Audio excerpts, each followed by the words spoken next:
It's probably actually easy to think to yourself there isn't that many games coming out in June, but there are a couple I want to talk about, including these here in the list, and I'm going to list them in the video. If you have games yourself that you're interested in discussing for June, put them in the comments section. We'll talk about them in the podcast, and maybe I'll be reviewing them. As always, subscribe to the channel. It absolutely helps.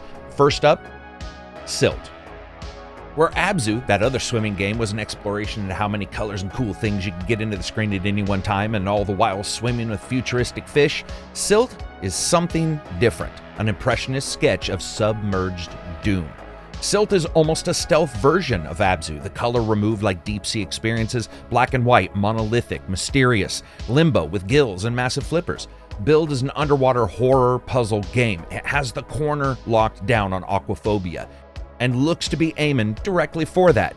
10,000 feet below sea level, it feels a bit like Limbo or Inside, channeled through Jacques Cousteau wildlife safari runs. But here, our explorer can possess the underwater denizens with spectral ghost-like appendages, using the animals to help them solve the puzzles in the game. So, of course, what else would you do? You're swimming around inside their heads, various underwater creatures, you're driving around like shark cars. Whether the way the game plays out is enough to capture gamers' attention is a question we'll have to answer. It's already captured mine. Mysterious, murky, murderous. Exactly how I like my dates and also how I like my games. I am crossing my fingers for this. It absolutely looks awesome. Next up, Quarry. Spiritual successor to Until Dawn. Countless companies and developers have tried to crack this nut, from Detroit Become Human to the Telltale games, Life is Strange, True Colors, Tell Me Why, but few have succeeded since Until Dawn's last scream echoed out on PlayStation machines. And yes, even though they were big, the anthology series didn't break through that crowd. The Quarry, on the other hand, is one of the most promising titles to come forward in the horror genre so far, with a few stars you may remember, as well as a familiar structure. However, regardless of how familiar, the game is not within the Dark Pictures anthology. It's a second narrative. This is a group of camp counselors all attacked by a variety of monsters while camping out in the woods for one last stay. It's got a massive branching storyline with the option for people to live and die based on the decisions as you progress through it. You have 9 playable characters, and as I stated in the preview, which you can view if you want to click it up there in the preview section, the game purportedly has 186 possible outcomes. Assuming your decisions have bigger repercussions, I'm actually really excited to just see the smaller modifications for each ending. The sad thing is they did just announce that they have had to delay the co-op for just a small amount of time, so when you first get the game, it will not have that, but they will be adding it very soon after the release of the game. Multiplayer co-op, the ability for everybody to play a character in this title, a great party game, but also something that I really enjoy, which are these huge cinematic experiences when it comes to how they do the point-and-click Telltale style games. Next up, Shadowrun Remastered Trilogy. This is coming for consoles and Switch. Finally, the game comes off the PC, tears itself away, and we're going to get it on the consoles. Harebrained Schemes, one of my favorite developers, has updated for the console experience. They've got updated graphics, upscaled graphics, improved performance, controller-optimized gameplay. In its all, 3 of the Shadowrun games have basically continued to be exclusive to the PC. RPGs in a cyberpunk-style world where magic goes hand in hand with computer tech. The games are actually incredible and have been since their initial release, and to see them make a jump to the console is hugely exciting. I will for sure revisit these. If you're a fan of CRPGs, these games are for you. I don't know what you're doing listening to me. Go out and buy them. Tight stories, they have a huge focus on a ton of story building, and the reason these games are so highly cherished by fans of the genre is because they actually do cyberpunk right, even though slightly different viewpoint. Shadowrun is a slept-on IP, one that would also do very well as a first-person shooter like Cyberpunk, but while we're waiting for that, I'm crossing my fingers for it. At least for now, we get a console test to see people's interest in Shadowrun. If you like these games at all, I absolutely suggest you check them out. It looks like these jumps and adjustments they've made for consoles are going to nail it. Speaking of nail it, let's talk about a game that didn't do so much, but I'm still interested in DLC for it, and that is Outriders World Slayer. The big expansion for the little game that couldn't. Outriders may have hit the ground like a turd thrown out from a car at full speed. It did patch up a number of those issues though, and while it's got its problems, and its numbers aren't incredibly high for players, the newest DLC aimed for the end of this month looks like it's trying to rectify a number of problems. World Slayer, it leaps into the story right after the main game. If you can't remember what the story was in Outriders, that's fine. But afterwards, this is when the anomaly has grown. Now it can create huge weather anomalies itself, massive blizzards that have frozen the entire land.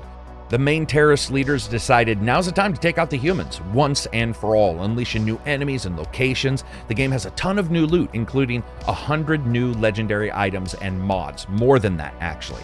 They also have changed progression a bit, subclasses for the original classes. That should make those classes feel more flexible and unique than they were before, which could feel quite defined and locked down. To top it off, they are also adding the Apocalypse tier difficulty, which brings its own gear with a third mod slot. They have made it clear that you can pop up characters to the high level to play this, but we'll have to see how all of this works. My fingers are crossed. I would love to see this game come out of sort of the suggested B-level tier that it's in right now. I would certainly love to see increases in the locations and a lot more variability in the encounters and how it all plays out. So I gotta admit, I'm actually quite excited for this.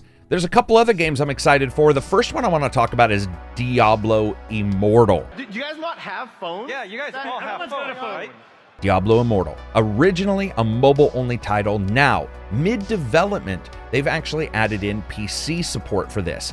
Diablo have always been heavy hitters, massive args that everybody seems to like. In fact, they basically are the creator of the genre. Multiple companies have come after. Some have done well, some have stolen some of their ideas, some have improved on their ideas. But here we are looking at Diablo Immortal, a title that was originally announced just for your phone. But they smartened up. They listened to the people who were complaining and they decided we're going to have PC support for this too. What's interesting here is they've gone on multiple times and talked about during the development process in the past, the Diablo games have always had a tit for a tat, a back and forth kind of discussion that they've continued to have with the gamers as they've created whatever title. This will be one of the first, especially for the PC side of it, where they do not have that.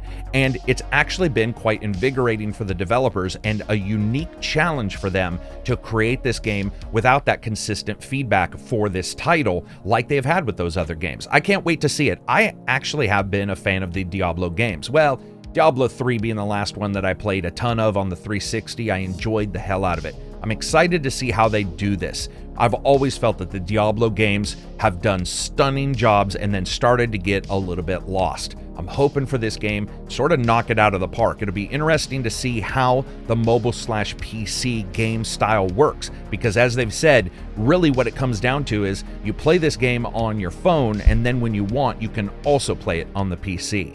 A lot of people are not going to be happy about that. A lot of people may find those kind of switches and adjustments against the core tenets of Diablo. We'll just have to see.